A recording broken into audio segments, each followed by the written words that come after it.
YouTube. It's a beautiful day. You've got to generate positive thoughts even when you feel down. You see, oftentimes we sympathize with our negative thinking and we give it more credit than positive thinking. Oftentimes it can be easier to stay in a state of negativity than it is to climb out of that. That's only because we sympathize with our negativity. Every time you have a negative thought, ladies and gentlemen, you've got to automatically think of the opposite of that and try to uplift your emotional state to be on the frequency of happiness. A lot of the issues here in the Matrix are a byproduct of negative thinking backed with negative actions from those negative thoughts and those negative feelings. So I just want to start this message off by saying find something today to be incredibly positive about. I'm not trying to sound all new agey here, ladies and gentlemen, but the power of positive feeling and thinking are incredibly crucial to success in any aspect of life, whether it be health, finances, business, spirituality, you name it, you guys. So positive thinking and positive feeling, a positive emotional state, really is the foundation of the science of health, in my opinion.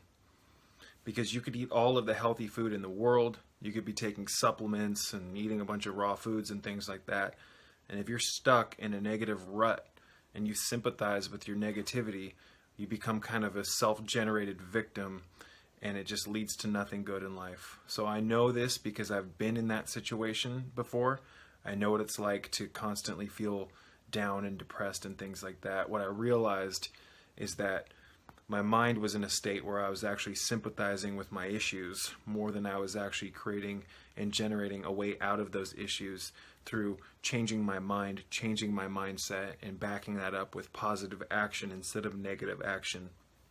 See, when I was in an emotional wreck, when I was an alcoholic years ago, in my early 20s, I became drenched in what's known as the law of vicious cycles. I talk about that here on the YouTube channel. The law of vicious cycles, to keep it simple, is when one negative action leads to an emotional de-evolution, and your chaotic emotional state leads to a succession and increase of negative energy in your life. And that, because you're in a state of negativity, attracts more of it into your life. So again, I just wanted to kind of clarify a few things. I just wanted to start off this message by instilling in people's hearts and minds the importance of positive feeling. Essentially, positive feeling is much different, ladies and gentlemen, than positive thinking. Positive feeling is what generates positive thinking. Anyone, even a miserable person, could tell themselves, "Oh, I'm happy. Yeah, I'm happy." But you're lying to yourself because you don't actually feel it. So the New Age world has come along and told you that positive thinking is the key to everything. But thinking things, although there is some benefit to that, because if you think the same thing over and over and over, it can lead to you feeling different. But you've really got to delve deep inside of you and generate positive feeling, emotions. The subconscious mind reacts to the emotional field, ladies and gentlemen, and that's when you start to moss and grow new thoughts out of beneficial emotion. I talk a lot more about the power of the subconscious mind, the law of attraction, mental magic, clarifying your thoughts and your feelings and becoming kind of crystalline in your focus and your concentration at my Patreon page at www.patreon.com/sacredserpent. For as little as $5 a month, you can become a member. There's 5 different reward options. Each of them has different benefits. So if you're interested in supporting my cause, head over again to www.patreon.com/sacredserpent and consider becoming a member. It's an investment for your health. I charge because it takes me a lot of time and effort to put as much content as I do into my Patreon page. Again, it's an investment for your health. Last month alone, I put out 8 hours of content. This month, I recorded a bunch of content today. I'm right now doing a course on lucid dreaming. I've got about an hour's worth of video content that I recorded today. I'm going to do about an additional 30 minutes to an hour tomorrow. So I'll have an hour and a half to 2 hours or longer course on lucid dreaming over on the Patreon page. It's a great way, if you're interested in my content, to stay up to date with me, because I do a lot more posting on Patreon than here on YouTube, and you can access me through private messenger and ask me questions, and there's pictures and polls, and there's just a deeper level of what's the word I'm looking for, interaction with me. There's more options on the website and stuff like that. So I just wanted to plug that. But again, you guys, the power of the mind is everything. It's so important. I neglected this for so long. One really interesting thing to me is that through dietary alterations, veganism, and especially the incorporation of more raw foods, uncooked fruits, vegetables, nuts, seeds, barks, extracts, algae, clean water, all this stuff in my life, it began to affect my, not only the way I felt, but the way I thought as well. And that's largely, in my opinion, based on how these foods augmented my emotional state. Food is everything, you guys, to a large extent, at least on the material plane, and we exist on multiple different dimensional wavelengths, but on the material plane, food is fuel. Food dictates how our cells communicate with one another and how they regenerate, how your bones regenerate, how your hair every part of your body is intimately connected to the quality or lack of quality in the food and the fluid you put into your system, as well as the thoughts and the emotional state, because the mind has, to a large extent, jurisdiction over the body, the entire cellular matrix. Again, I talk about this more on the Patreon page. I don't want to rant too long. I want to try to keep this one under 10 to 15 minutes. But food, you guys, I can't stress it enough how important veganism is. Veganism is the science of the future that was always here in the present, that we ignored for a very long time as a culture. It's just now, within the last 5 years, really starting to gain popularity. Every year, it seems, based on the last 3 years, there's a huge increase in veganism. I see veganism turning into a trend, ladies and gentlemen. I see more and more people starting to harbor more and more compassion. More and more people are becoming interested in herbs and natural healing and natural measures of wellness. And, more and more people are questioning what they're putting not only into their mouth and into their system, but they're also starting to question the quality and the integrity of the ingredients that they put on their skin in the form of lotion, and their hair in the form of shampoo. More and more people are outfitting their homes with air filters, and more people are really beginning to grasp the vital importance of really augmenting and increasing the power and the health in every little thing in your life. Health is much more than just, consuming food. It's also what you put onto your body. It's also what you breathe, because this all affects the biology. It all affects the physiology. Everything is intimately connected. And I just mentioned a few moments ago how we exist on multiple different wavelengths, ladies and gentlemen. We exist simultaneously in multiple different dimensions. However, here in the physical plane, we've really lost connection to those higher states of being, and we really only operate as a culture on the physical plane. And that's okay. That means that we have the ability to evolve into our higher selves. We are currently at a state as a culture, a state of being that can be considered the lower self. We're kind of a bottom feeder species right now, because we're not connected through the ether and whatnot to the different aethers and to the angelic kingdoms and the various different dimensions of nature. That's predicated upon the fact that we have consecutively over the years and through our ancestry developed, we've cultivated bad karma through violating the laws of nature. We no longer live in harmony with nature like the animals and the flora and fauna around us in nature. We live in a shamanic living library, you guys, a shamanic garden. Everything is alive. But we've been reduced kind of to this zombie species that harbors just a minimal, tiny iota of light. You see, we are light beings. And the greatest way to turn a light being, a limitless individual, a demigod species, so to speak, the greatest way to control a species like that is to dim the amount of light within them that they generate. We are indeed solar entities, ladies and gentlemen.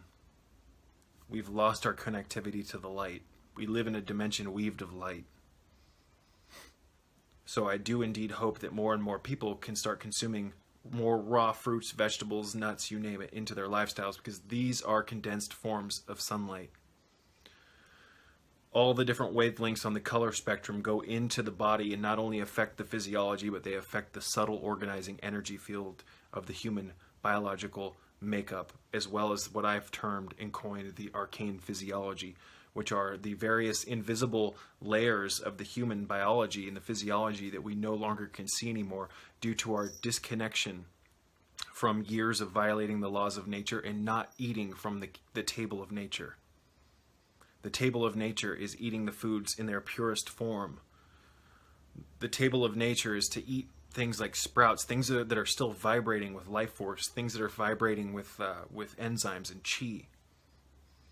We don't do that anymore. We eat a lot of packaged garbage, and although this stuff tastes good and it's socially acceptable and it's fun to socialize at family gatherings and parties with this food, it really serves no purpose. It doesn't fuel us the way we were designed to be fueled. So it's a huge problem. It may not seem like a huge problem to a lot of people who are caught up in the matrix, but for those who have eyes to see and ears to hear and senses to actually feel, they realize that it's a huge problem. So when you eat junk food, stripped of all minerals, enzymes, phytonutrients, you name it, stripped of light essentially, you just keep dimming your light and dimming your light. And the more your light gets dimmed, the more you disconnect and disassociate yourself from the higher self, because the higher self is in tune with the immutable laws of nature. It's in tune with the Kundalini energy. It's in tune with the light.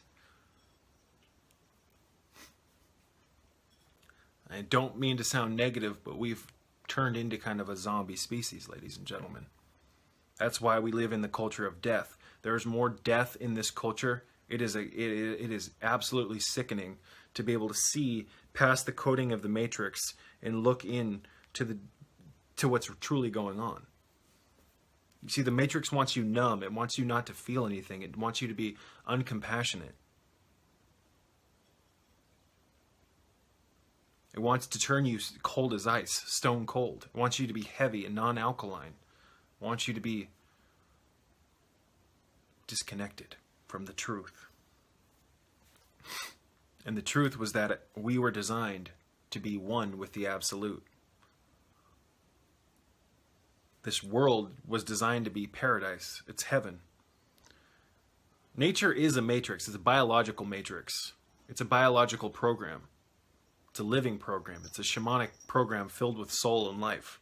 But inside of this program, there's another program, a matrix within a matrix, which is the current state of affairs. All the freeways, gas stations, restaurants,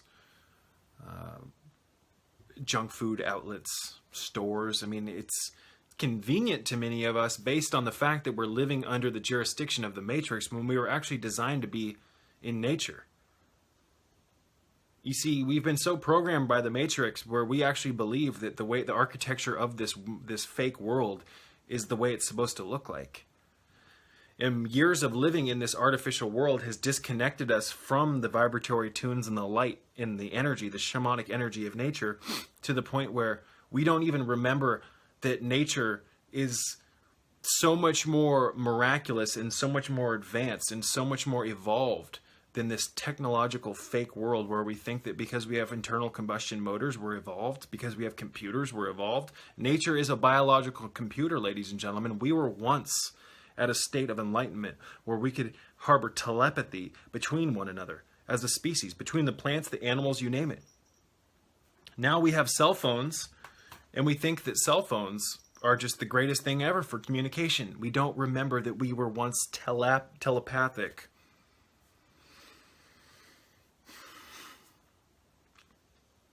What a sad state of affairs. What an interesting state of affairs as well, because we've reached a point where we just have pretty much nowhere but upwards to go.